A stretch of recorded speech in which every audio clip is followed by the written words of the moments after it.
Ikaw na lintik na bulag ka. Aray ko. Lahat na lang ng bagay dito nababasag mo. Nay, sakit po, Nay. Aray ko po. Aray ko, Nay. Bitawan niyo po ako, Nay. Nasasaktan po ako. Wala ka na ng pakinabang, perwiso ka pa at pabigat ka pang hayop ka. Bes, tingnan mo. Nakompleto ko na yung mga titulo. Siguro sa susunod na araw, mapapatayo na yung mall. Talaga? Eh, di mabuti. Naku, ito na yung pinakamatagal mo nang hinihintay. Pero Bes, tinuloy mo pa rin ba na pati yung lupain ng pamilya mo, binili mo? Oo naman. Di ba yun naman talaga yung plano ko mula umpisa pa lang? Nabilhin ang mga lupain nila nang manirahan sila sa kalsada at maranasan nila yung ginawa nila sa akin. Sa totoosin nga, kulang pa nga yun eh. Kasi gusto ko, mas gumapang sila sa hirap. Bes, hindi sa nangingialam ako ha. Hindi yata parang sobra naman yung ginagawa mo sa pamilya mo. Hindi mo pa rin ba sila napapatawad hanggang ngayon? Bes, kawawa yung pamilya mo. Hindi ka ba naaawa sa kanila? Ano? Maawa? Bakit? Ha?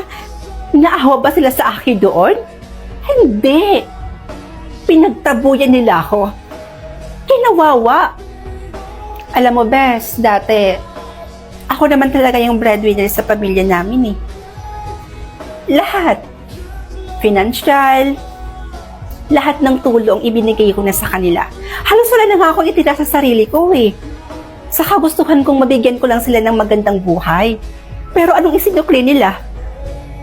Simula nung na-aksidente ako, simula nung nabulag ako, sinong nalapitan ko? Wala. Dahil yung pamilyang inaasahan ko na tutulong sa akin, nasan sila? Pinagtabuyan nila ako.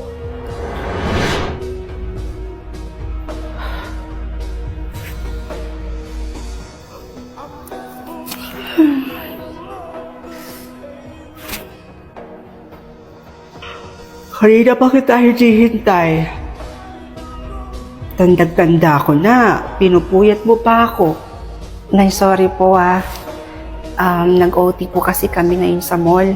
Nag-overtime kami dahil holiday po ngayon at marami pong tao.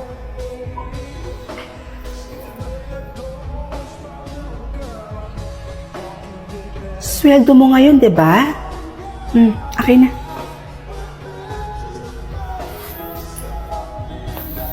Nay, nag-withdraw na ako ng perang sakto lang po para sa atin. Ito po yung para sa kuryente, tubig, at para sa pagkain po. Ito po, Nay. Kuryente, tubig. O anak, pambayad lang to ng kuryente at tubig. Asa naman yung allowance ko? Alam nga namang anak, ito lang yung ibibigay mo. Nay, pwede po bang sa susunod na lang po? Sakto lang po kasi yung perang ni-withdraw ko, tsaka kailangan ko rin po ng perang panggastos. Eh, ang dami-dami pa nga niyan. Akin na nga yan.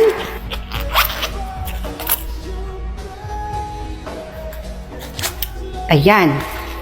Nay, simula sa araw na to, ako na mismo ang hahawak ng ATM mo, ha? Bakit kailangan niyo pang kunin yung ATM ko? Eh, nagbibigay naman po ako sa inyo ng pera. Nay, hindi naman po ako nagkukulang sa inyo eh. Hoy, tandaan mo, nanay mo pa rin ako. Utang mo sa akin lahat ng meron ka ngayon. Kaya pagdating sa pera mo, ako pa rin dapat ang masusunod. Naiintindihan mo.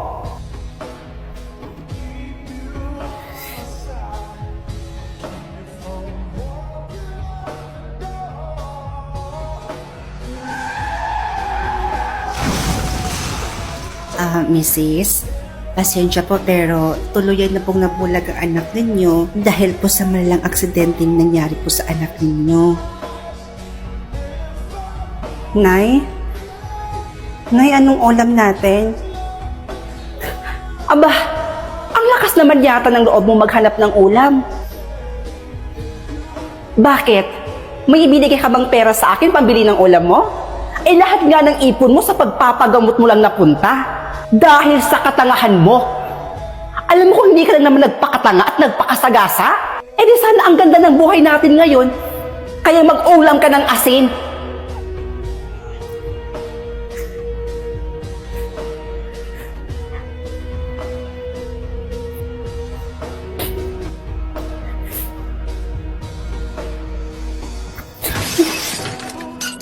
Ano na naman ba to? Nakabasag ka na naman? Nay, sorry po. Sorry po, hindi ko po sinasadya. Araw-araw na lang, Jasmine. Halika nga rito. Ikaw na lintik na bulag ka. Aray ko. Lahat na lang ng bagay dito nababasag mo. Nay, ang sakit po, Nay. Aray ko po. Aray ko, Nay. Bitawan niyo po ako, Nay. Nasasaktan po ako. Wala ka na ng pakinabang, perwiso ka pa at pabigat ka pang hayop ka. Buisit! Kahit kailan talaga, perwiso talagang dala ng bata niyan dito. Hay nako, kayo naman kasi, Nay, nagpapaka-stress pa dyan sa bulag na yan. Alam nyo, kung ako sa inyo, iwanan nyo siya dun sa kalsada. Doon sa malayo, sa malayong lugar, kung saan pwede siyang mamalimos. Ewan ko na lang talaga kung makabalik pa yan dito. Nay, saan po ba talaga tayo pupunta? Kanina pa po kasi tayo lakad ng lakad eh. Pagod na po ako. Oh, nandito na pala tayo. Ay ko. Oh, itong lahat ng gamit mo. Dito ka lang, ha? Bakit, Nay? Saan po kayo pupunta? Sundin mo na lang yung sinabi ko. Dito ka lang at wag na wag kang aalis dito. Naiintindihan mo? Babalikan kita kaagad. O sige, Nay. Antayin ko po kayo dito. Bumalik po kayo kaagad, Nay, ha? Sige na.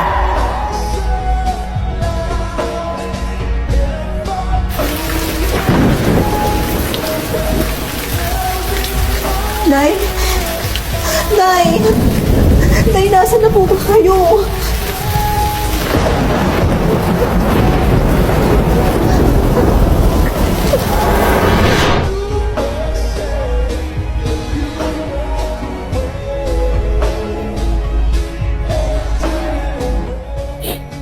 Buti na langit nakita ako ng mama mo. Dahil kung hindi, hanggang ngayon, palabi-labi pa rin ako sa kalsada. Baka hanggang ngayon, hindi ko alam kung buhay pa ba ako. Tapos yung pamilya ko, habang wala ako, namumuhay sila ng payapa, masaya, habang ako nagdudusa. Kaya kung hinihiling mong patawarin ko sila, hindi ko yun gagawin. Mas gugustuhin ko pang manirahan na kulit sa kalsada or mas gugustuhin ko pang mabulag kaysa patawarin pa sila. Hindi ko yun sila mapapatawad kahit kailan.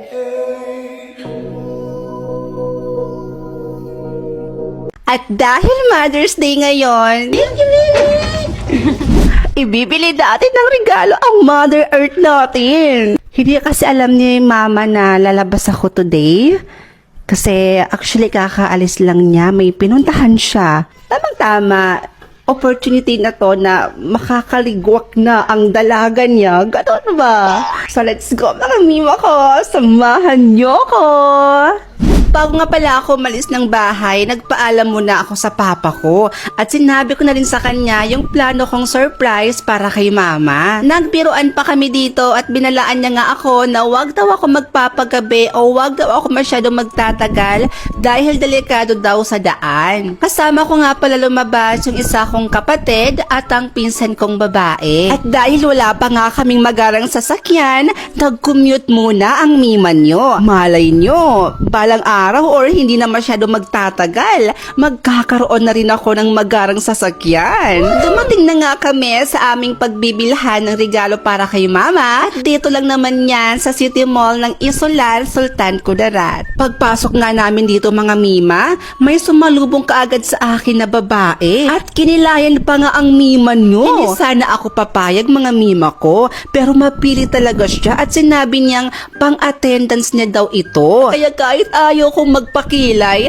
nagpakilay na lang talaga ako mga Mima ko. At wala nang ang patumpik-tumpik mga Mima ko dahil naghanap na nga ako ng bag na ireregalo ko kay Mama. At nakahanap naman ako kaagad ng magandang bag na babagay talaga kay Mama, pero yun nga lang, hindi ko na ito na-videohan. Bumili na nga rin ako ng maliit na cake para kay Mama para mas matuwa siya sa mga ibibigay ko. At dahil alam kong mahilig si Mama sa mga dress, binilhan ko na rin siya nito ng 2. Bago kami umuwi, kumain muna kami dito sa Mang Inasal dahil nagre-reklamo na yung kapatid ko dahil nagugutom na daw ito. So pauwi na nga kami mga Mima ko at excited na nga akong maibigay yung mga binili ko para kay Mama. Sana talaga magustuhan niya ito at ma-appreciate niya.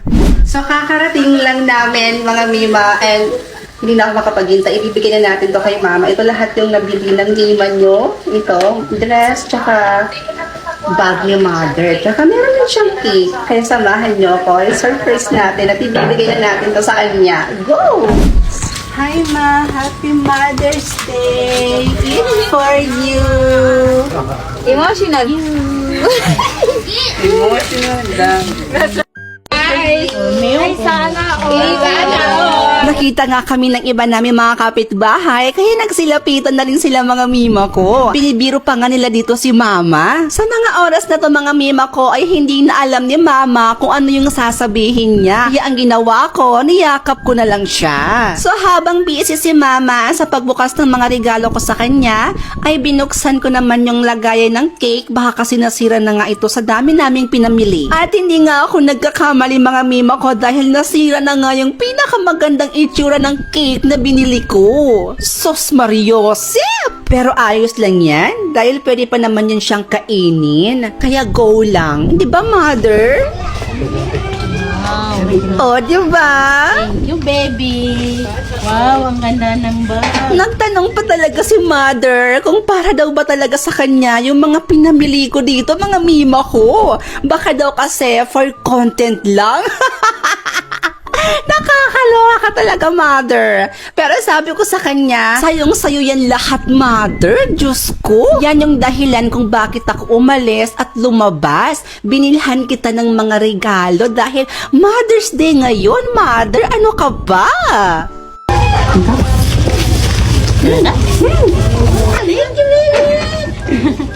Kaya naman, sobrang saya niya at hindi daw niya in-expect na bibilhan ko siya ng mga regalo, mga Mima ko.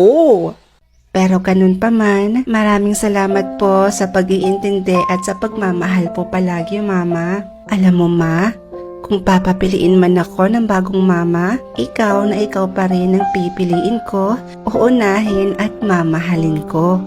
Happy Mother's Day, Mama ko. Mahal na mahal po kita. At para naman po sa ibang mama, nanay, at sa mga nagpakananay, Happy Mother's Day din po sa inyong lahat.